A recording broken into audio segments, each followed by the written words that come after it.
Méthode pour ranger des nombres par ordre croissant ou décroissant. Premier exemple.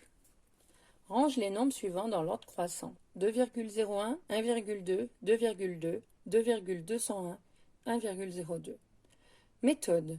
On commence par regarder les parties entières des nombres. Donc je vais d'abord les recopier.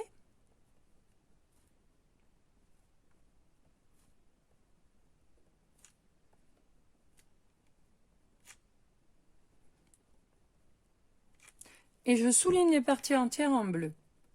2, 1, 2, 2 et 1. Donc on compare les deux nombres dont la partie entière est 1, puisqu'on veut ranger dans l'ordre croissant, c'est du plus petit au plus grand. Et donc les parties entières, j'ai que des 1 et des 2, donc les 1 sont plus petits que les 2, donc je vais commencer par les 1.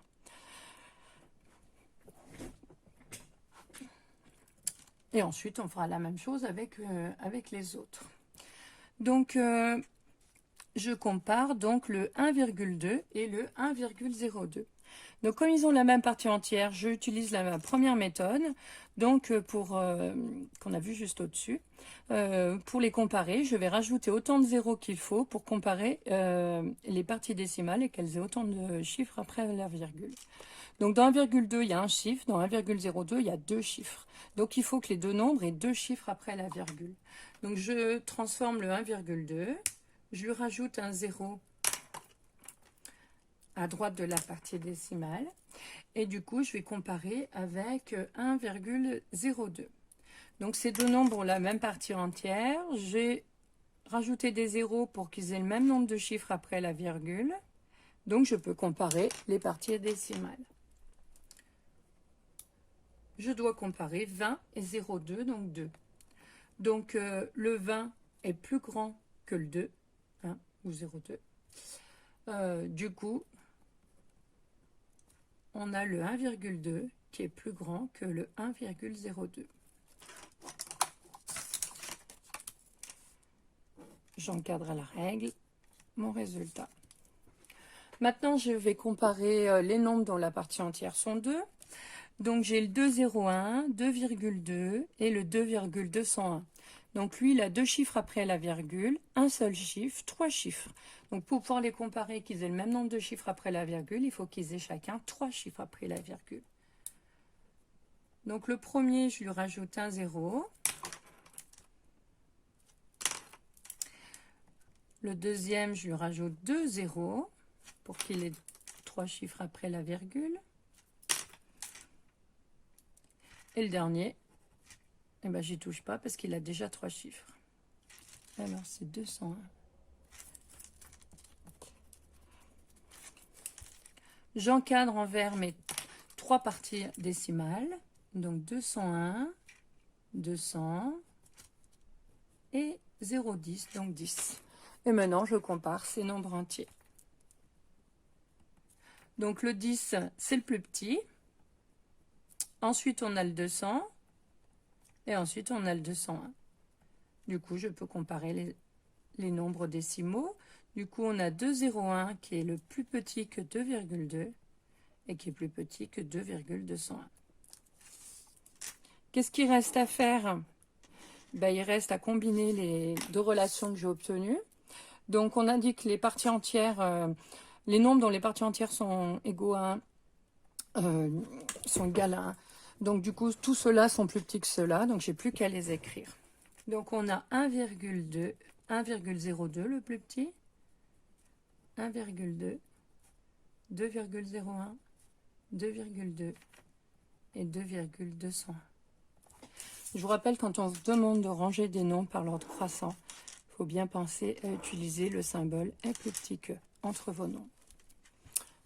Exemple 2. Range les nombres suivants dans l'ordre décroissant. Donc décroissant, c'est du plus grand au plus petit. Donc là, la méthode, elle a été tout détaillée. Là, on va voir comment on va faire pour faire ce que je vais vous demander en exercice ou en évaluation, comment on va rédiger. Donc 1, on recopie les nombres. Alors, on met bien de l'espace, puisqu'on sera parfois amené, on a dit, à rajouter des zéros dans les parties décimales. Donc, on a 200,57. Donc si j'ai des zéros à rajouter, hein, je vous rappelle que c'est qu'à droite de la partie décimale. Donc c'est à ce niveau-là qu'il faut rajouter des espaces. Ensuite, j'ai 205,7, 25,07 et le dernier 20,507. Voilà, donc ça, faudra faire ça aussi en exercice, en évaluation. Premièrement, on a dit qu'on soulignait en bleu les parties entières, donc tous les chiffres du nombre, c'est une virgule, hein, c'est pas un point virgule, qui sont à gauche de la virgule. On veut ranger dans l'ordre décroissant, donc on s'intéresse aux nombres les plus grands. Donc ici, je vois comme partie entière 20, 200, 20, 205, 25 et 20. Le plus grand, c'est 205. Donc déjà, lui, je l'ai fait. Donc dans l'ordre décroissant, on utilisera ce symbole-là. Alors pour dire que ce nombre, on l'a utilisé, moi je vous conseille de l'entourer. Comme ça, votre cerveau, il ne sera pas tenté de l'écrire une deuxième fois. On évite de barrer les nombres, puisque quand vous barrez, eh ben, parfois on n'arrive pas à relire dessous. Donc je vous conseille plutôt de les entourer. J'ai pris le critérium, donc au pire, si vous vous trompez, vous pouvez gommer. Ensuite, comme partie entière, ben, j'ai 200. Il est tout seul.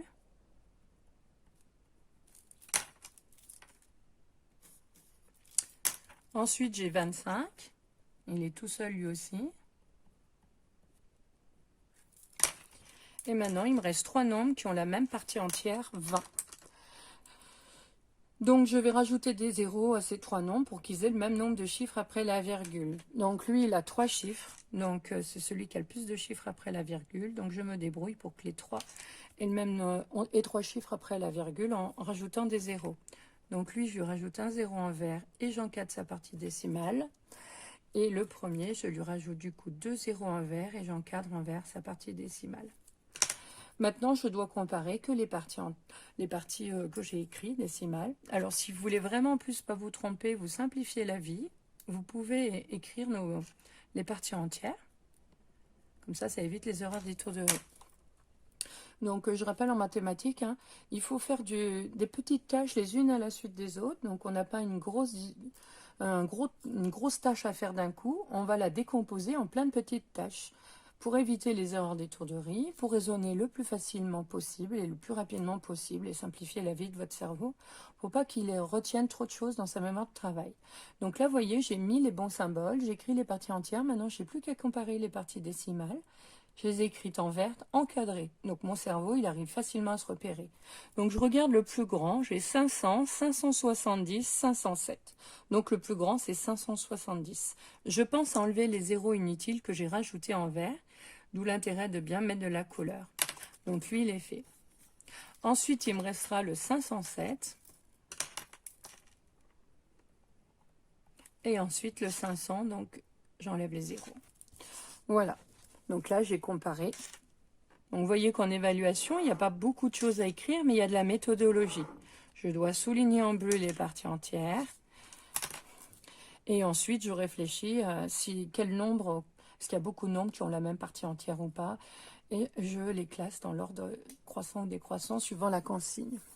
Allez, exemple d'application. Ranger par ordre croissant les nombres. Donc les nombres sont déjà écrits, je ne vais pas les recopier. On a dit en 1, je souligne en bleu les parties entières.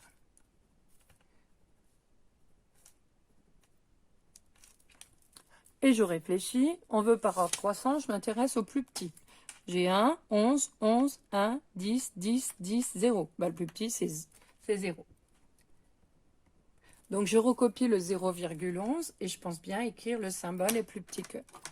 Je l'entoure. Donc, je n'ai pas besoin de rajouter des zéros, vous voyez. Donc, il ne faut pas faire trop de choses non plus. Il faut bien faire la méthode dans l'ordre. Ensuite, après 0, on a 1. Et là, j'en ai 1, 2. Donc, il va falloir que j'utilise la méthode. Donc, lui, il n'a pas de chiffre après la virgule. Lui, il en a 2. Donc, celui-là, je lui rajoute la virgule et 2 zéros en vert. J'encadre la partie décimale. Et lui, j'encadre. Voilà. Donc, j'ai le 1 qui est plus petit. Donc, 0, c'est plus petit que 0,1. Je pense bien dans ma réponse enlever les zéros inutiles. Donc, je les ai fait tous les deux. Je les entoure. Ensuite, après 0 et 1, maintenant il y a les 10 et j'en ai 3. Donc je recommence. Lui, il a 2 chiffres, 1 chiffre, 0 chiffre. Donc il faut qu'ils aient tous 2 chiffres après la virgule. Je pense bien rajouter une virgule. Là, on ne la voit pas, mais elle est bien là. Et je les place dans l'ordre croissant. Donc j'ai 0, 1, donc 1, 10 et 0. Le plus petit, c'est 10. C'est 0 en fait. Ici, donc j'enlève les zéros inutiles que j'avais rajoutés et j'obtiens 10. Ensuite, j'ai 0, 1 et ensuite j'ai 10.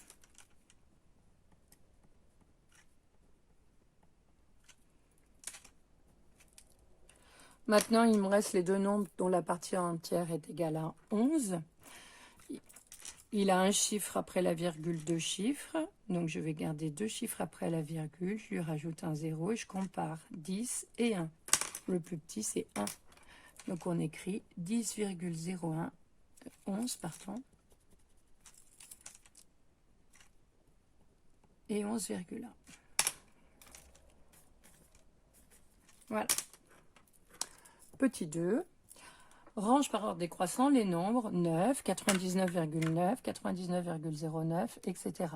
Donc là, la difficulté, vous voyez, hein, comme pour le petit 1, c'est qu'on a les mêmes chiffres avec des zéros et des décalages de virgule.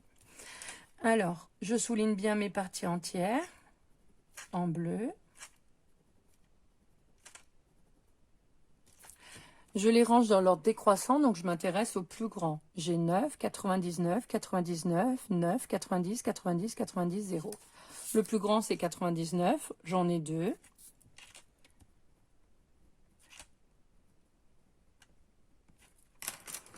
Il a un chiffre après la virgule. Lui, il en a 2. Donc, je vais utiliser et garder les 2 chiffres après la virgule. Et lui, je lui rajoute. Alors, je dois comparer 90 et 9. Donc, c'est 90 le plus grand. Et j'enlève les zéros inutiles. Donc, ceux-là, ils sont faits. Je les ai comparés. Ensuite, comme partie entière les plus grandes, j'ai les 90, j'en ai 3. 2 chiffres après la virgule, un seul 0. Donc je vais garder 2 chiffres après la virgule. Je lui rajoute un 0 pour qu'il ait 2 chiffres après la virgule. Je lui rajoute une virgule et 2 zéros pour qu'il ait 2 chiffres après la virgule. On voit pas mal, elle est bien là la virgule. Donc je dois comparer 9, 90 et 0. Le plus grand, c'est 90. Donc j'ai 90,9. Ensuite, j'ai 90,09 et le dernier c'est 90.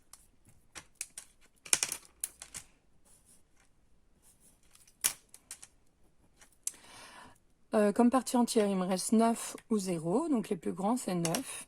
Donc lui il a 2 chiffres après la virgule, donc je vais garder les 2 chiffres après la virgule. Je lui rajoute une virgule et 2 chiffres après, 2 zéros après la virgule. Et je compare, donc j'ai 0 et 9, le plus grand c'est 9. Donc on écrit 9,09, 9. Et le dernier, ben, il est tout seul, il a une partie entière en étant tout seul, c'est le 0,9, c'est le plus petit. Voilà, la méthode est terminée.